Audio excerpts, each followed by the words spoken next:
কালকের মস্ত ঝড়ে আমার বাড়ির সামনের নিম গাছটা ভেঙে পড়ে গেছে। তাই আজকে আর নিম কাঠি না পেয়ে বাধ্য হয়ে 1996 সাল থেকে আমি যে ব্রাশটা ব্যবহার করছি সেটাকেই বের করতে হলো। মাঝখানে সরকার বদলে গেছে, আমার বয়ফ্রেন্ড বদলে গেছে, আমার বরের গার্লফ্রেন্ড বদলে গিয়ে আমরা বিয়ে করে ফেলেছি, কিন্তু আমার ব্রাশ বদলায়নি।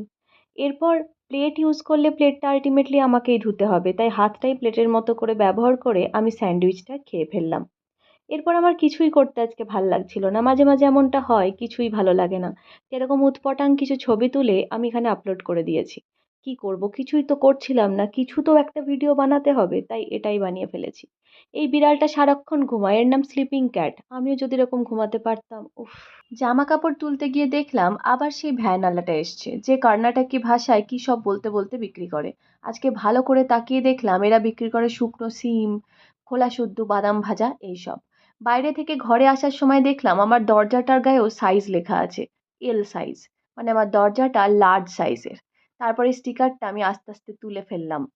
এরপর ভেজে ফেললাম কিছু পাঁপড়।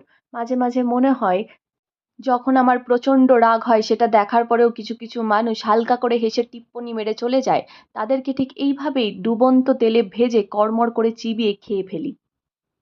আজকে দুপুরবেলা আমি ডাল ভাত আর পাঁপড় ভাজা খেয়েছি।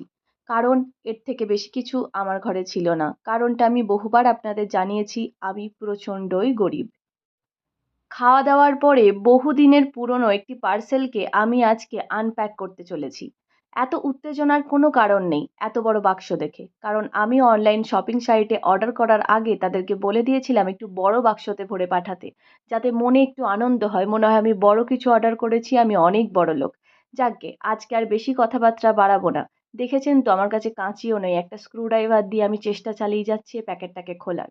যাই হোক, পরের দিন আপনাদের সাথে শেয়ার করব এর মধ্যে কী ছিল। আপাতত সন্ধে হয়ে গেছে।